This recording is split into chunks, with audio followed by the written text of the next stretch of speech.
Okay, we're going to start this lecture by going over some things that we talked about a lecture or two ago about efficiently estimating travel time for milestone 4.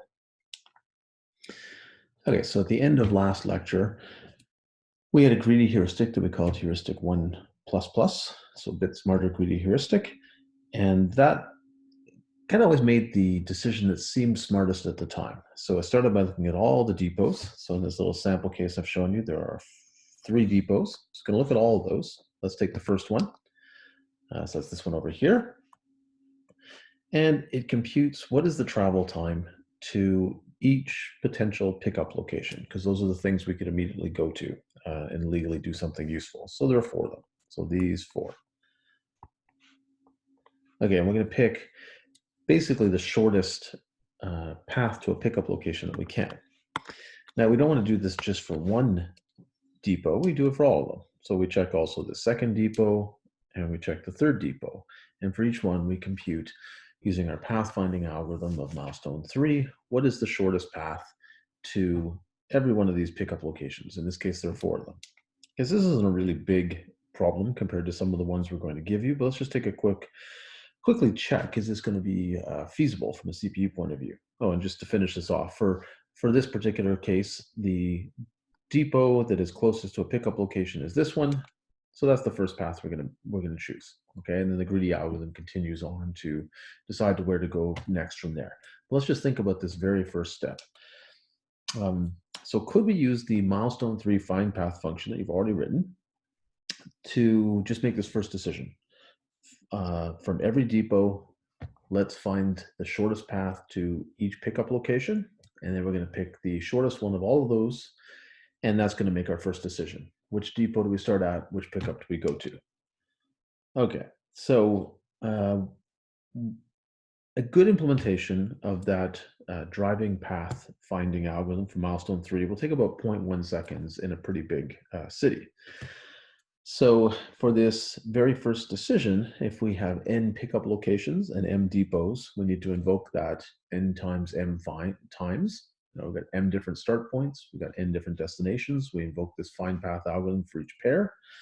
And if we think about not this small problem I've shown you with 3 depots and 4 pickups, but a larger one with 100 intersections where we have to have pickups and 10 possible depots where we could start, and we multiply this out, we get 100 seconds, which is already past our time limit of 45 seconds. And this was just the very first decision our algorithm had to make. So we're not going to pass our big test cases with this algorithm. Okay, so what can we do? So we talked a little bit about this last lecture. We don't have to compute the actual optimal travel path between intersections that we're interested in.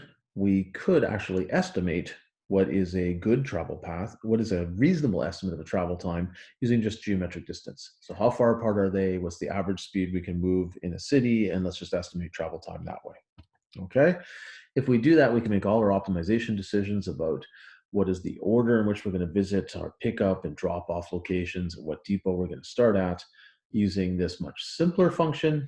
And then only at the very end are we going to call our pathfinding algorithm to find the final order. And we won't have to call it too many times. So hopefully it'll be okay. Okay, so we can do this. We'll lose some quality because the travel time estimate won't be perfectly accurate. So we'll sometimes put our delivery orders in a suboptimal order. And that's going to cost us some quality. So let's look at why. So let's say I've got these 2 intersections that are interesting. Maybe one's a pickup and maybe they're both pickups. And we're curious, how far apart are they? By geometric distance, they're not very far apart. Pretty close together, we'd estimate a very low travel time. But the 401 is in between them. So the real time is actually much higher. We're going to have to go around, go somewhat out of our way, find an overpass, go back for a while. There aren't roads exactly where we'd like them, and it takes us significantly longer than we would have expected just from an as the crow flies estimate. So this isn't the end of the world. Our algorithm will still work, but we're going to be misoptimizing our delivery order sometimes because we'll have a bad view of travel time between some intersections. Okay, so what else can we do? We could pre-compute all the shortest paths you might ever need and then look up the delays during optimization. So we put in a matrix or in a hash table or some other data structure we can access quickly. For every starting intersection that is a a pickup or a drop off or a depot, and every ending intersection that's another pickup or a drop off or a depot, what is the travel time? And we just look it up really quickly for every um, delivery order that we consider. So it seems like a good idea, but we have to think about how many shortest paths do we have to pre-compute. If we just use our milestone 3 driving path function, it starts at one source and goes to one destination. And we'll have to actually invoke it a lot of times to create this matrix of delays between interesting intersections. So first, from any delivery location, we need to get the delay to any other delivery location. So every pickup or drop off to every other pickup or drop off, because we're going to need that information as we evaluate lots of different delivery orders. Okay, so if we have n pickups and drop offs, the number of combinations, the number of different delays that we need to go from one to the next is 2n times 2n minus 1. So if we have 100 pickups and drop-offs, one of our bigger problems, that's almost 40,000 calls to our find path algorithm.